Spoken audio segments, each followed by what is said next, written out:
নমস্কাৰ first of all ধন্যবাদ সকলোকে মোৰ প্ৰথমটো ভিডিঅ'ত বহুত ভাল ৰেছপন্স দিয়াৰ বাবে where it reaches 8 hours watch time in just 24 hours of uploading the video so এইটোৱে মোকো বহুত বেছি মোটিভেট কৰিব আৰু অহা দিনবোৰত মই ভিডিঅ'বিলাক ইনডেপ কৰাৰ ট্ৰাই কৰিম তো আপোনালোকে পঢ়ি যাব আৰু তাৰ লগতে নোটছবিলাকো বনাই যাব so in the last class আমি পঢ়িছিলো আৰ্টৰ ফিজিক্যাল জিওগ্ৰাফিৰ ওপৰত য'ত আমি লেয়াৰ্স তাৰ ডিসকন্টিনিউটি এলিমেন্টাল কম্পোজিশন আৰু তাৰ লগতে PIQs ডিসকাশন কৰিছিলো তো যদি কোনোবাই আমাৰ প্ৰথমটো ভিডিও চোৱা নাই ফাৰ্স্ট আই বাটনত ক্লিক কৰি কিনে প্ৰথমটো ভিডিও চাই আহিব হেইটো ভিডিও চাই আহিলে আজিৰটো বুজি পাব তো আহক আমি ক্লাসটো স্টাৰ্ট কৰো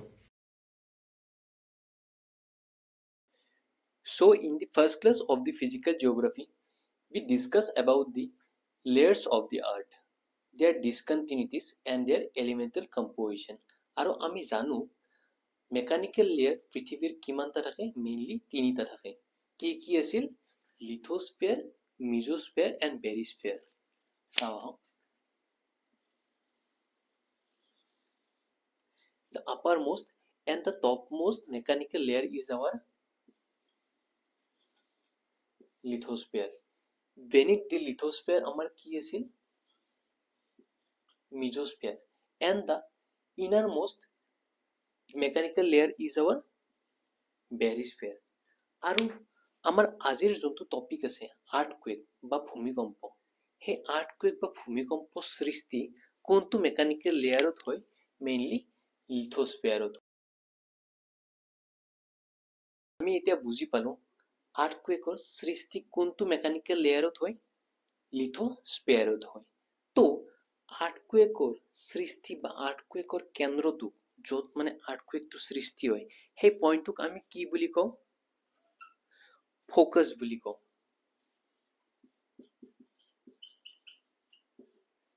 ফোকাসক আৰু এটা নামেদি জনা যায়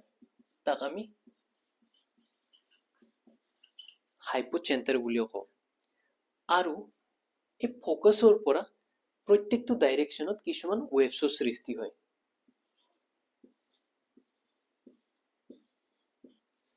but যোনটো ওয়েভছ আৰ্থৰ সাৰফেসত পাৰপেন্ডিকুলাৰলি যাব আৰু ইয়াত এটা পইণ্ট ফৰ্মেশন কৰিব এই পইণ্টটোক আমি কি বুলি কম এপিচেন্টাৰ বুলি কম এপিচেন্টাৰ বুলি কম হ্যান্ডৰাইটিংটো অলপমান বেয়া হ'ব পাৰে চাই লব মানে মই কি কলো আৰ্থকুৱেকৰ সৃষ্টি বা আৰ্থকুৱেকৰ কেন্দ্ৰটোক আমি কি বুলি কম ফোকাস বা হাইপোচেন্টাৰ বুলি কম য'ত ফোকাসৰ সৃষ্টি হ'ব তাৰ পৰা প্ৰত্যেকটো ডাইৰেকশ্যনত কিছুমান ওয়েভছৰ সৃষ্টি হ'ব বা যোনটো ওয়েভছ আমাৰ আৰ্থৰ সাৰফেসত পাৰপেন্ডিকুলাৰলি যাব সেই পইণ্টটোক আমি কি বুলি কম এপিচেন্টাৰ বুলি কম বহুত স্টুডেন্টৰ এটো ডাউট থাকে যে ফোকাস কি হাইপোচেন্টাৰ কি বা এপিচেন্টাৰ কি আজি আমি তিনটা বস্তু ভালদৰে বুজি পালো বা আৰু তাৰ ডিফাৰেন্সটো বুজি পালো The first wave released from our focus is the P waves মানে কি ফোকাসৰ পৰা ৰিলিজ হোৱা প্ৰথম ওয়েভছটো কি বুলি কম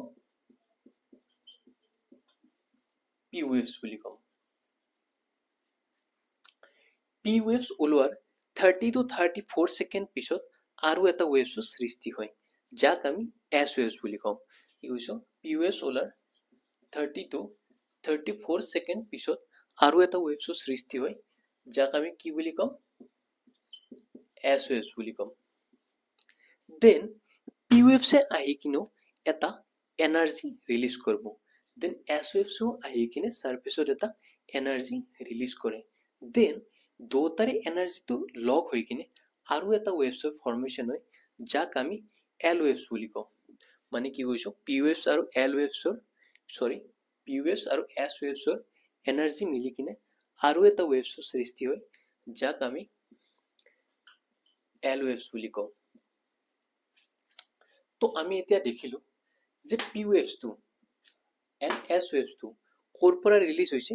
from the body of the earth তো P waves আৰু S waves ক আমি কি বুলি কম body waves বুলিও কম এল ৱেভছক দেখিছোঁ যে ই ক'ত আহিছে, আমাৰ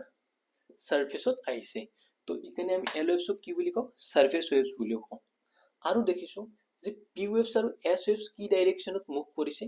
ভাৰ্টিকেল ডাইৰেকশ্যনত মুভ কৰি আছে, চাব পাৰে। তো এইকাৰণে পি ৱেভছ আৰু এছ ৱেভছক কি বুলি কওঁ, ভাৰ্টিকেল ৱেভছ বুলিয়ে কওঁ। দেন এল ৱেভছকো তেনেদৰে কি বুলি কওঁ, হৰাইজণ্টেল ৱেভছ বুলি কওঁ, কাৰণ ই কি হৰাইজণ্টেল ডাইৰেকশ্যনত মুভ কৰে। চ' আমি এটা ৰাফ ডায়েগ্ৰামৰ সহায়ত বুজিব চেষ্টা কৰিলোঁ যে পি ৱেভছ, এছ ৱেভছ বা এল ৱেভছ কি ধৰণৰ। Seismic waves are mainly of two types. First one is our body waves, and the second one is our surface waves. আমি ইয়াত পাইছিলোঁ আৰ্থকুৱেকৰ য'ত উৎপত্তি হয় তাক আমি কি বুলি কওঁ, ফ'কাছ বুলি কওঁ। আৰু ফ'কাছৰ পৰা ৰিলিজ হোৱা ফাৰ্ষ্ট ৱেভটো কি আছিল, আমাৰ পি ৱেভছ আছিল। আপোনালোকে নোটছখিনি বনাই যাব। তো আমাৰ ফাৰ্ষ্ট বডি ৱেভ কি হয়, পি ৱেভছ হয়। পি ৱেভছ মানে কি, প্ৰাইমেৰী ৱেভছ।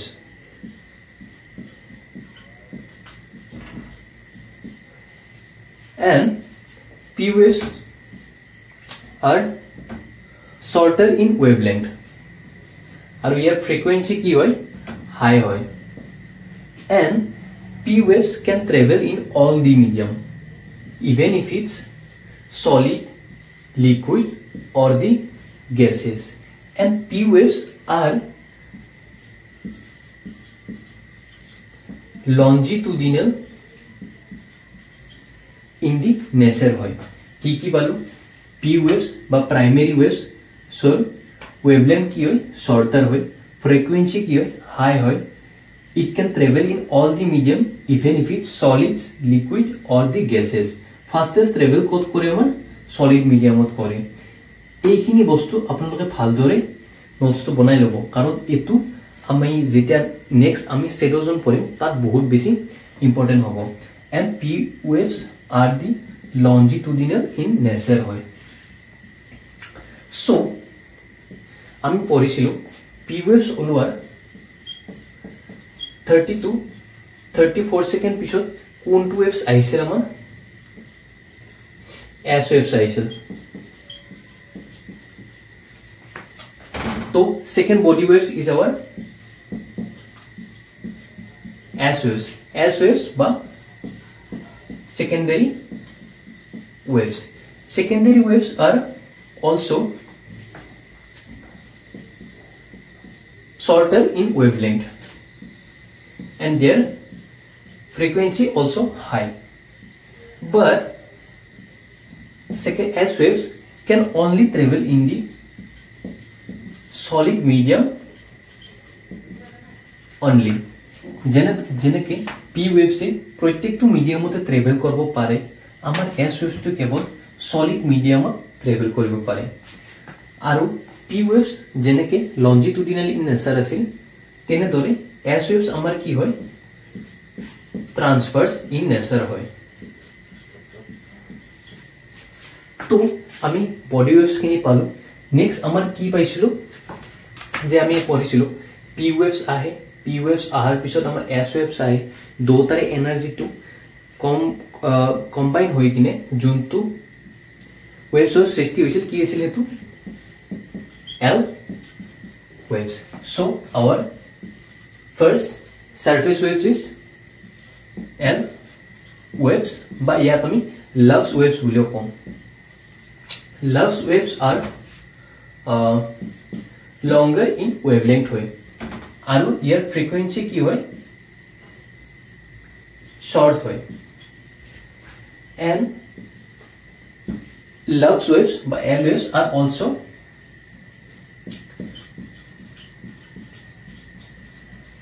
ট্ৰান্সভাৰ্স ইন নেচাৰ হয়। এণ্ড এল ৱেভছ আৰ দি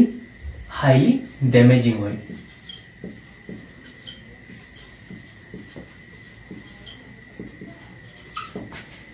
আমাৰ আৰ্থকুইকৰ ফলত ক্ষতি যি হয়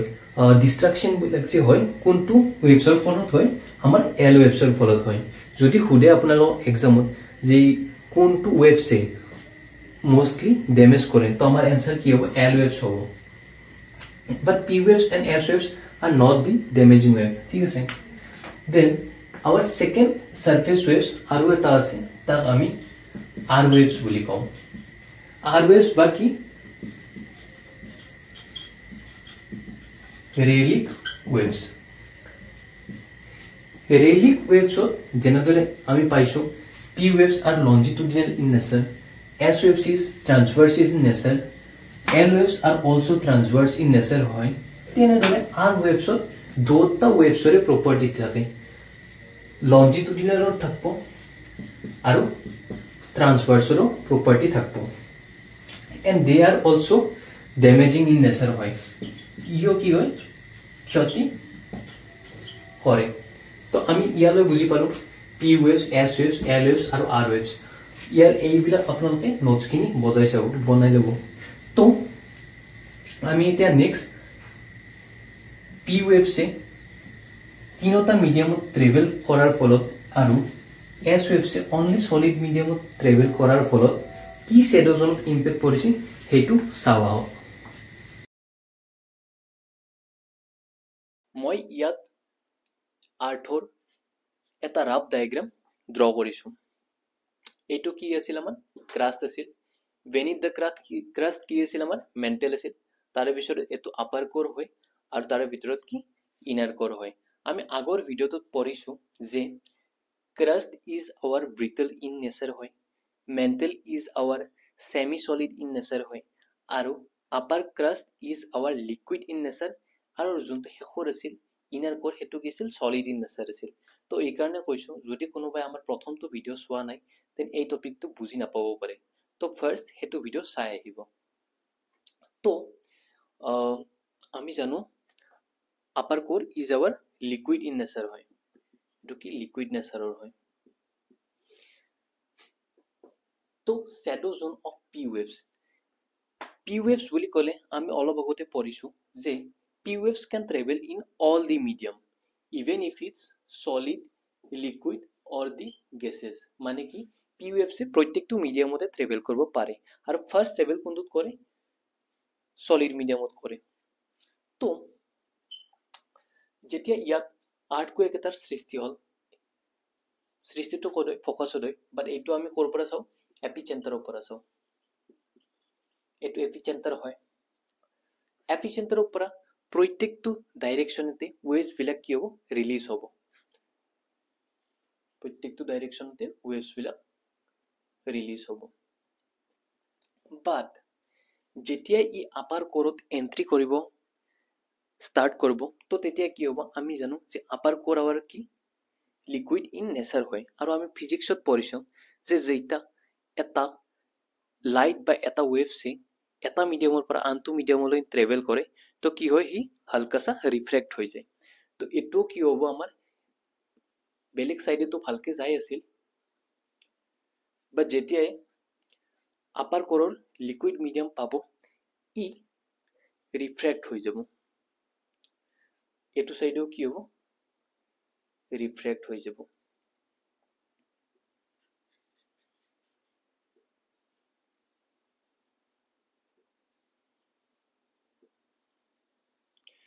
তো আমি ইয়াৰ পৰা দেখিব পালো যে আমাৰ পি ওয়েভস প্ৰত্যেকটো সাইডে আৰামত যায় আছে বাট এই এটা পোৰশন দেখিছো এটো সাইডেও এই পোৰশনটো দেখিছো সো আমাৰ পি ওয়েভস ট্ৰেভেল কৰিব পাৰা নাই এই পোৰশনখিনি এটো সাইডেও চাব পাৰে আমাৰ এই পোৰশনখিনিত কি হৈছে পি ওয়েভস ট্ৰেভেল কৰিব পাৰা নাই তো এই পার্টটোক আমি কি বুলি কওঁ শ্যাডো জোন বুলি কওঁ ইফালে লিখি দিছো শ্যাডো জোন আৰু শ্যাডো জোনৰ কি এটো পি ওয়েভস মানে কি পি ওয়েভসে এই পাৰ্টটোত ট্ৰেভেল কৰিব পাৰা নাই হিমানখিনিয়ে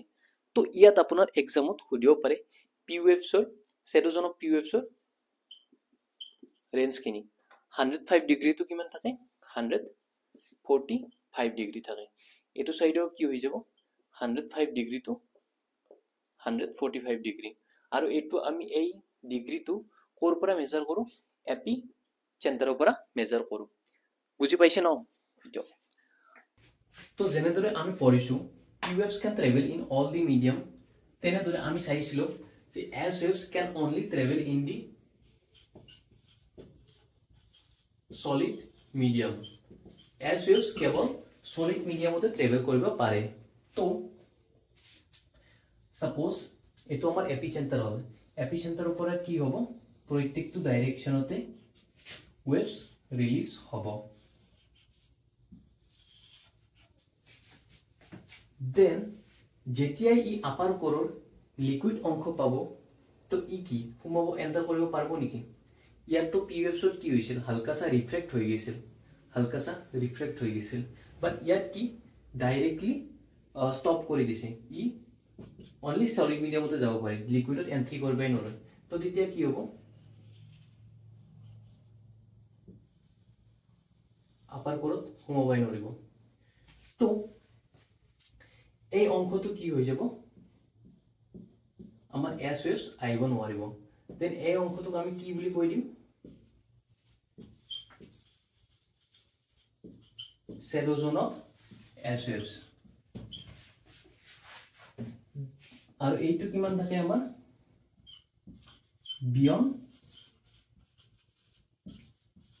105 ডিগ্ৰী তো আপোনালোকে দেখাবলৈ পাইছে যে এক্সামত সুধিব পাৰে কোনটো ওয়েভছৰ শ্যাডো জোন ডাঙৰ হয়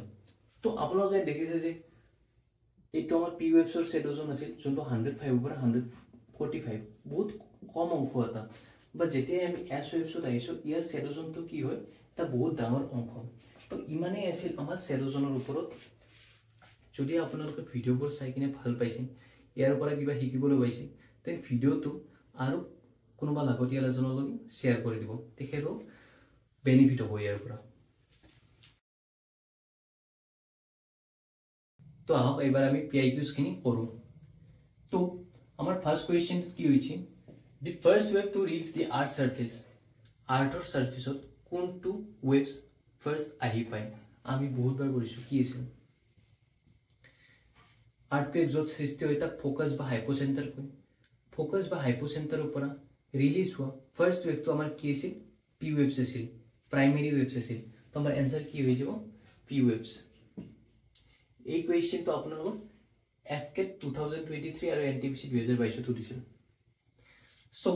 নেক্সট কোৱেশ্চনটো আছে which of the following wave is longitudinal in nature কোনটো ওয়েভস আমাৰ longitudinal in nature আছিল L waves S waves P না R waves মই ইয়াৰ আগতে পঢ়াই আহিছো আপোনালোকে যদি নোটছটো বনোৱা নাই বনাই লব তাৰ পৰা চাই কিনে এই এনসাৰটো কমেন্ট কৰিব থাৰ্ড কোৱেশ্চনটো আছে which of the following wave is highest destructive ইয়াৰ ভিতৰত কোনটো ওয়েভস হাইয়েস্ট ডিস্ট্ৰাকটিভ হয় জনাবো এইটো বস্তু আমাৰ comment সেকশনত জনাবো and the last question is our intensity of an earthquake is measured on earthquake or intensity কোনটো স্কেলত মেজার করা হয় সেকেন্ড স্কেল আছিল নেকি ওয়েটিং scale Richter scale Mercalli scale কোনটো আছিল কি হ'ব आंसर আমাৰ মার্কেলি স্কেল হ'ব intensity of an earthquake is measured on Mercalli scale রিক্টারে দি আমাৰ কি মেজাৰ কৰিছিল মনত আছে ৰিক্টাৰে দি কি মেজাৰ কৰিছিল ম্যাগনিটিউড মেজাৰ কৰিছিল কি মেজাৰ কৰিছিল ম্যাগনিটিউড এই দুটো কোৱেশ্চনৰ आंसर আপোনালোকে কমেন্ট বক্সত দিব তো আহক আমি শেষৰটো কোৱেশ্চন কৰো এইটো কোৱেশ্চন আমাৰ UPSC CDS 1 2025 ত হোৱা যোৱা ৰবিবাৰে হৈ যোৱা এক্সামটো সুধিছিল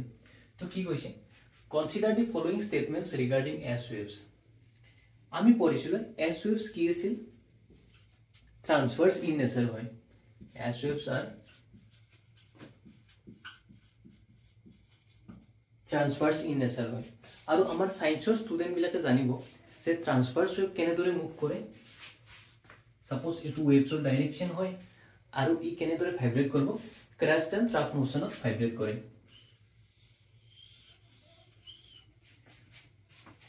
ওপৰটোক আমি কি বুলি কৈছিলো ক্ৰাষ্ট বুলি কৈছিলো আৰু তলৰ ডাইৰেকশনটোক আমি কি বুলি কওঁ ট্ৰাফ বুলি কওঁ তো চাও কোৱেশ্চন কি question they create troughs and crest in the material they pass মানে কৈছে যে এছ ওয়েভছে ক্ৰিয়েট কৰে ক্ৰাষ্ট আৰু টাফ হয়নে সব এটো S waves are transverse in nature are transverse ওয়েভছে কি ক্ৰাষ্ট আৰু টাফ প্ৰডিউস কৰে তো সেকেন্ড লাইনটো সেকেন্ড স্টেটমেন্টটো আমাৰ কি হৈছে the direction of vibration of S waves is perpendicular to the wave direction in the vertical plane মানে কৈছে S waves or যোনটো ভাইব্রেশন আছে হেতু ভার্টিক্যাল প্লেনৰ পারপেন্ডিকুলার হয় না নহয় এইটো সব পারপেন্ডিকুলার হয় না নহয় তো কি आंसरটো হয়